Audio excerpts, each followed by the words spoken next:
we were not informed.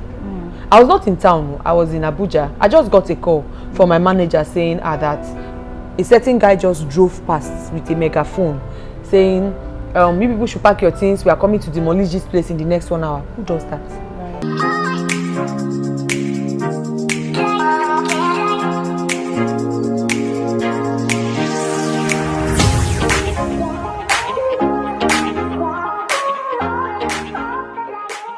Hi guys, welcome to Moments with Filmo. My name is Philomina Moses Lawson and I'm your host for today. On today's episode, my guest is a barrister, a mixologist, and the CEO and founder of Blossom Cocktails. Now, when Blossom is not busy doing her cocktails and attending to her clients, she's either traveling, learning, or cooking. Please welcome Blessing Etifa. Hello. Hello. Nice to meet you. Nice to meet you. She says nice to meet you. Fun fact, guys, we went to the same secondary school, and as I'm here like this, is doing me to call her Senior Blessing. Senior Blessing, welcome to the show. Thank you. Thank you Okay, so much how are you? I'm fine, thank you. You look so beautiful. Thank you. I'm sure she'll be stealing all the shine in this video because she's just pooping. Thank you for agreeing to come on the show. I know how busy you are. We behind the scenes, we know what happened. So thank you. I really appreciate you being here. So we're going to start from the beginning. In the beginning. In the beginning. Please, how is it like? How was it like growing up in Bayelsa? It was very tough. Still tough. Hmm. Always tough. Maybe forever tough. I will reject it. Yeah, but I feel like it's a reality, you know. But it wasn't easy at all, at all. But over time, we got to accept that okay, this is who we are, this is what we are doing, this is where we are, and whatever happens, we have to get it working, regardless of where we find ourselves. I think that's how we're managing to get to this point. Okay, the way you are saying managing, I'm sure that some of the people may not understand what you mean. What are some of the privileges that you think that growing up in Bayelsa would have deprived you of all? Okay, for my brand especially, I feel like if I wasn't in Bayelsa, like most times I feel like after my law school in 2015, if I had not come back to Bayelsa, that was roughly 7 years. I know what my brand would have been if I continued in Abuja. If I invested the 7 years I invested here in a different city, I know where I would have been by now. I won't be here. Yes. That's just because I know what I give. I know I give 100. Whatever I do, I give 100. And so I've been able to build a brand in Bayelsa that can compete with any brand in Nigeria favorably. In fact, can even do better than most big brands too in other states. So imagine if I was in Abuja or in Lagos. I mean, like if you go on our Instagram DMs, you see people sending messages. Sorry, please, are you in Lagos? Sorry, so people they can't wrap their head around that this brand is in Bayelsa. It's not in Lagos or it's not in Abuja, you know. So that's just what I mean. But it's really stressful. The people, the environment, you know, it's just not easy. I can relate because just like I said, we went to the same secondary school, so this is where we grew up. So before we start talking about this brand that you have built, you're sounding like it's just easy, you just built this brand. Let's start from the beginning. How did you go from being a lawyer to being a mixologist, a chef? See, I keep saying this thing every time. Blossom was like a fresh breath in Bayelsa, like she was a breath of fresh air in Bayelsa. When I was seeing all those rice inside pineapple, I was seeing cocktails, I'm like, no, that's not Bayelsa now. It cannot be, because me at this time now, I was not there. You said it was 2015. That was when I left Bayelsa. So I was not here. When I was saying, I'm like, what's going on? Is this Bayelsa? I was so excited that we had that kind of thing. There are people, even till now, that if not for you, they wouldn't have had that experience of eating those kind of meals. So what how did you grow the brand to that point? Actually, Blossom Cocktails is different from Blossom Bistro. Yeah, there are two businesses, but of course founded by one person, which is me. Blossom Cocktails started in 2013. Yeah, after I graduated from school and after my NYC, I tried out different businesses, social parts, underwear, clothes, you know, and then it didn't work. It didn't work out, so I wanted to do something really different from what every other person was doing. Yeah. Now I loved cooking, but I didn't want to be a caterer because I felt everybody's a caterer.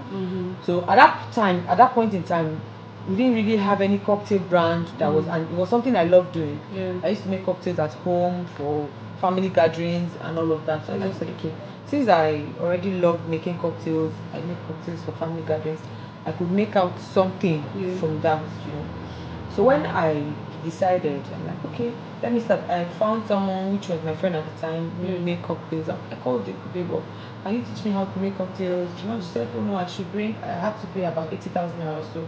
And home and abroad, every money I had in my account was about 30,000 naira.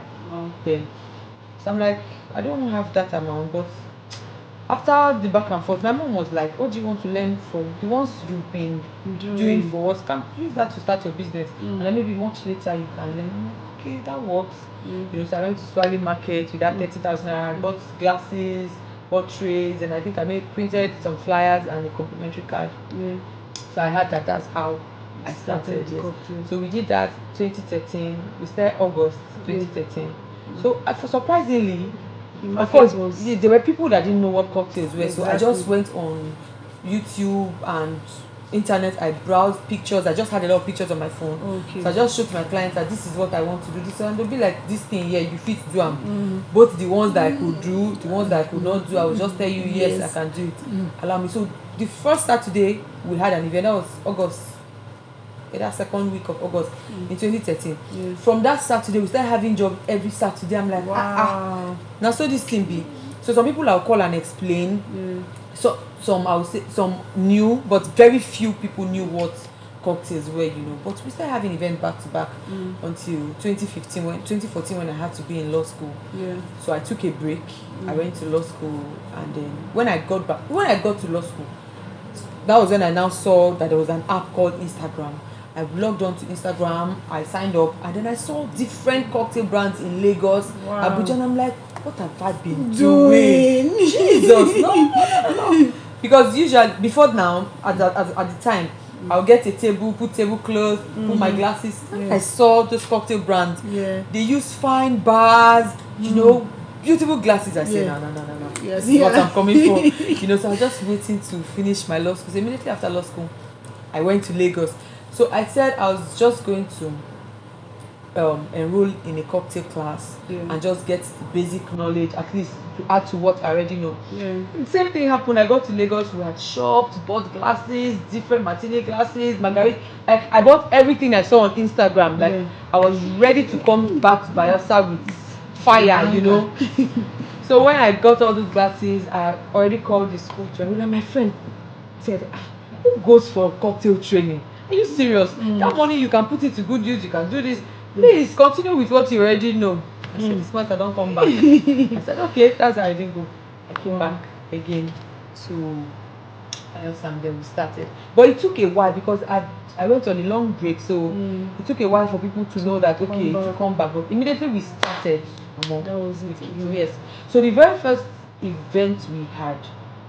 Okay, before that event, Ebika. Yes, our wedding was very judges. Yes, our wedding was actually going to be a very big wedding. But then she had her doubts whether she should use me or not. So she had contacted vendors from I think Lagos or Abuja. She was not really sure. And I understand. She did not have peace with because she had not seen my recent rebranding. She had not seen it. So thankfully we had an event 2 weeks before her wedding. So when she came and she saw the whole setup, she saw that what she was saying before is completely different. That line she paid for her event. And she just knew that okay, no, I'm doing this. And I was so happy. I'm like, oh, that's good. So we actually grew the brand. Then we started 2015, 2016, 2017, 2018, and then this true. I can't say it's something I planned because if you had asked me 6, 7, 8 years ago, I never dreamt of owning a bistro or even opening one. But the first place, what happened was I just had a shop where I think I'm mixing up the story. When I got back from Lagos, people were like, so I now started making smoothies. Yes, because in Lagos at my friend's shop, She ordered for smoothies, and I'm like, this is something I can do. I don't think there's anyone that does this in Yenegua, apart from Saturday events, because for cocktails it's usually just events. I'm like, I should do something that will give me daily income. So I had a friend that worked in government house at the time. So she started ordering for the smoothies. So like she would order a day before. Say, this morning she bought for her colleagues, literally. That was her trying to support my business, you know. So when I come like in the morning with 10-15 cups and it's done, people will be like, we will no order, we'll not go get. We want now. And I said, no, it doesn't work like that. You order today. So from that time the orders kept increasing from maybe 5 cups to 10, from 10 to 15, you know. People were not like, madam, you go open place, so if you want to drink this thing, how we go do? You know, I was not under pressure to open a place. I'm like, well, I didn't sign up for this, you know, but I had to. So I got one very tiny caravan. I remember your caravan at Mansha Market, exactly. Very small, like, you know. I was okay. So when I started working on the place, I'm like, okay, people can't come here to have just smoothies. I mean, you have to add up some other things, and that's when I now started doing parfait. I added parfait and salads and sandwiches, so it was more like a healthy shop. You get salads, smoothies, you know. So we started with that until in 2018, early 2018, or if I'm not mixing it up, the government asked us to pack. There was an illegal structure, so we had to move. And when we moved, then Pizzeria opened his place because we were almost neighbors. They were like opposite, and he came to me and he has opened a place. Can I come and make smoothies there? I'm like, that's fine. You know, so I went there and it was really good. A few months we stayed there. So I said, okay, I have to get my own place. But at the reason why I got my own place was I needed a warehouse to keep my bars for events. That was the reason why I paid that place. It was not to the former bistro. It was not for a bistro at all. So I paid the shop, and then I sat and I looked at it. I'm like, this front, people can actually sit down here to get smoothies. That was how we started. So if I don't know if you notice or if you can remember or if you even came this week, if you come, the bistro looks like this. The next time you come, it has a different shape, because at every point I'm thinking, okay, no, this should come in, this should not come in. Because when I started, there was no clear cut picture. Okay, this is what I really wanted to do, you know. So we started. So I'm like, smoothies and just salads and won't work. Maybe we should add rice. So that's when this pineapple rice thing came. So it was, and chicken and cheese. So that pineapple rice was meant to be a Sunday special, only on Sundays. But for where they allow people were making orders. Madam, that pineapple rice is what I want. They'll call on Monday, they'll call on Tuesday. So we're like, why? We even said it has to be only on Sundays. I mean, no, you can't put us in a box. That's how it became. Like my very before, this shop became a restaurant. Like, I didn't plan it. Are you serious?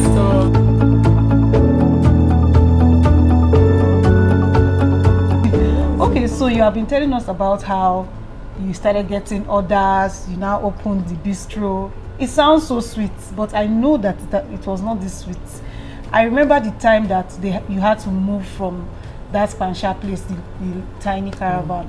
I felt so bad for you because it was a place that I used to go to get stuff, and I'm like, oh my God, where will she go to now? What if that opportunity of pizzeria didn't come up, you know? I was already feeling bad for you. Then recently, just last year again, they just came and demolished. I saw your post on Facebook and my heart broke. I remember that time I was even in government house with one of the government people, and I opened that message, your post, and I read it, and I was just talking to the guy about how, why will governor do this, you know? And we had a long conversation about it. So I want to know, was there no point where in the business or the challenges that you had, first of all, how did you scale through? How did you feel, you know, when all these things were happening? So the first one, that was Spansha. We're still... Okay, so at every point, this is, for me, this is how I built my brand from scratch. It was never big from day one, no, you know, so we came gradually. So, and at every point, the challenges are different. When we're in Spansha, it was small. I had just one or two staff then. But bistro now, we've had like 9, 10, 15 at different points in time. You know, so that time, the government actually informed us that this is a right of way. You have to leave. Even though there's this permit they give to you, we had the permit then, but that particular government, they wrote a letter to us. I read it. And as a learned person, I cannot disobey the government. Even when I was removing my things myself, my neighbors were like, why are you removing it? That government, nothing will happen. That's why I was really upset with this last one that happened. We were not informed. I was not in town. I was in Abuja. I just got a call from my manager saying that a certain guy just drove past with a megaphone saying, you people should pack your things. We are coming to demolish this place in the next 1 hour. Who does that? Who does that? So there was no prior information. Of course, they had what they call them. They said they made announcements on different radio stations that they are going to demolish the major roads. All that of assembly quarters is, for us, we did not see it as a major road. Besides, even if it's a major road, not everybody listens to the radio. Exactly. So because now we have what they call them, we have environmental, they write to us to pay tax. Yes. This one brings their own. So it's as simple as that. CCD or whatever, whoever, they should have written to us to say, oh, you have this time to this time. So you don't have any excuse. We've seen it. I would have planned myself. I wouldn't have lost all the things I lost, you know.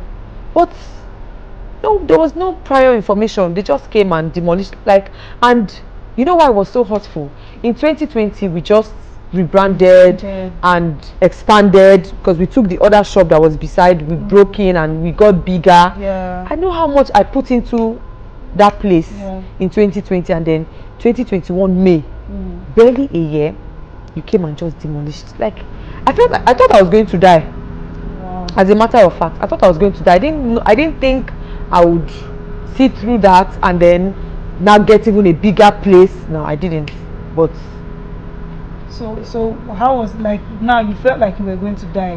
What now pushed you to come back? Because okay, so I even had this conversation with my friend yesterday. There are a lot of people that look up to me. I don't send them to look up to me because sometimes that looking up to me, they put me under pressure. You know, if not, to be very honest, you see this business, I'd have closed it down a long time ago. But when I think of these people that look up to me, when that bistro was demolished, there are people that I don't know, I've never spoken to, I've never seen to, they reached out to me, they were calling me. People felt my pain. People that I don't even know them. In fact, at that time, I felt like I got more love from people that I don't even know. There are some people that were calling me every day. Most of them, I don't know them. How are you? Are you okay? How are you coping? So it felt like I lost a child. I'm like, people like me like this. No, because I cried. It was really, so I now saw that people actually felt the pain that I felt. That morning when we're trying to set up for the reopening, somebody came here. My madam said I should give you this carton of chicken. This one came. My mother said I should bring this cake. Is it transfer? I won't be able to make it. Take this one. We're just sending me money.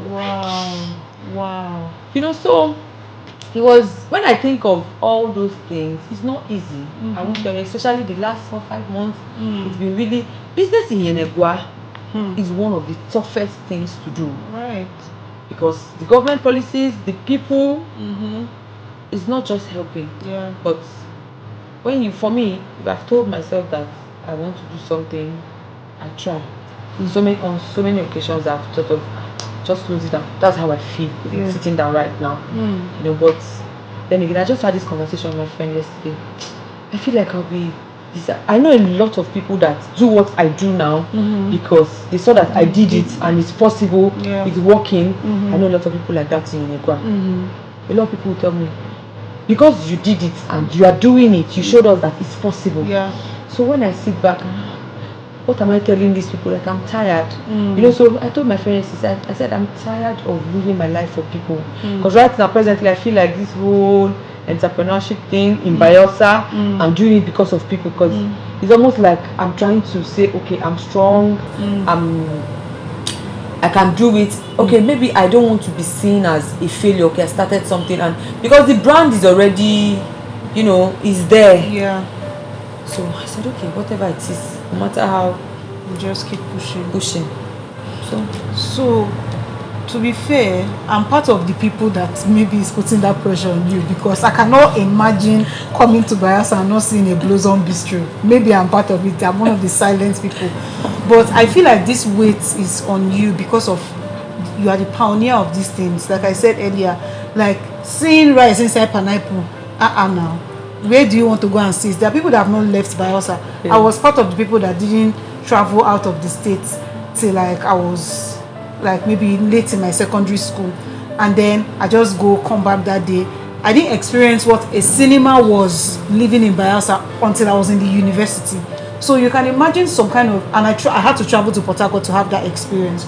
So there are a lot of people that are really looking up to you, like this. Yes, that was my intention. Yeah. When the bistro now finally started, I'm like, okay, if I'm going to do this, let me give people. I want Yenegua to have. So when people send DMs, they're like, there's something like this in Yenegua. That's all I wanted. There are a lot of people that are not privileged to travel. Even Port Harcourt, they don't go. So I said, okay, since there are people that don't have, let me give them. Let them feel Lagos in Bayelsa. Let them feel Abuja let them feel London in Bayelsa. Yeah. That was the whole idea of starting the bistro. And you are doing a fantastic job, because I'm part of the people that is so draining. Like, I can imagine. I can only imagine. As in, I don't know if I'm even saying it well. Me that didn't have your number, me that didn't call you. I know the conversation. I was legit talking about this thing, showed them the message. I was explaining why they didn't have to do that. The person was saying this and saying, I said no. Like, I can imagine how many other people will be speaking about you like that. And from what you have said, that period is it was a lot. It was a lot. There are times when I'll just be walking on the road, I'll just be crying. In fact, I fell ill. Wow. I went to the hospital for the first time. BP, this level, because it was a lot. When I sat down, I just told myself, okay, you can do this. Okay, so I recently saw that you were delivering a food tray in Abuja. So I want to know if you have expanded the business to Abuja. Oh yeah, we actually are expanding gradually. Okay. So I work from home in Abuja. Okay. For now, we just do food trays and then maybe large soup bowls and all of that. So we don't have single deliveries. Yeah. We used to do that last year, even before the bistro was demolished. But for now, I think I want to, for Abuja, I'm not sure I want to, or I think I'm even sure that I don't want to have a bistro in Abuja, because this is a lot for me already. It's mentally draining, physically draining, emotionally draining. For me, whatever I'm doing, I give it 100. If I can't give it 100, then there's no point doing that. So let me deal with this. So for Abuja, I feel like I just want to have, let's just have food trays. Let's know that is the niche that I want to carve for myself. So it's just food trays in Abuja. So, and cocktails. So we do cocktails for events. Like, we have quite a couple of events in December. Then we bring. So I was going to ask here, I know that in Bayelsa you work with people, like you have employees. So in Abuja, do you work alone? And this whole cooking thing, is this something that you enjoy doing? Do you like cooking? Like now you deliver bowls of food and all those things to people. Do you take it as work, or you enjoy doing it? It doesn't take anything from you to do it? I love cooking. Cooking is my first love. Wow. Like if I'm working or if I'm going out and maybe I pass through a market and I see those red tomatoes, green bell peppers, and the first thing that comes to mind is the kitchen. How to just like that. Yeah, I love cooking. So if you remember, I told you the only reason why I didn't go into catering from the beginning is because I wanted to do something different. But somehow I found myself back. Not like I told myself that no, this is what I want to do. It just came back naturally. So I love cooking. And yes, in Abuja for cocktails, I have staff that handle that, because of course we pay them as UBS for events. So I have those ones. But for the food now, I do everything myself. I have one girl that assists me, but I basically for Abuja I do all the cooking myself now. Interesting. Well done. It's been a great time. Thank you so much. See guys, all this Blossom, this was saying Blossom Cocktail, Blossom Bistro, we are right at the venue. So this, where we're having this recording, is right here in Blossom Bistro in Yenegua City. So to be fair, she just gave us this place to use, and I can't even thank you enough. Thank you so much. When I reached out to her, she was so welcoming. It was amazing. I even had to tell her that this was so easy. Why did you make it so easy? And she was like, were you expecting it to be hard? Thank you so much. I really appreciate you. And you are doing great work. And like I said, I'm part of the people that are saying, please don't stop. Please help us in this Bayelsa. Help us, please. It's joking. You joke. But keep doing what you're doing. Well done. God is helping me.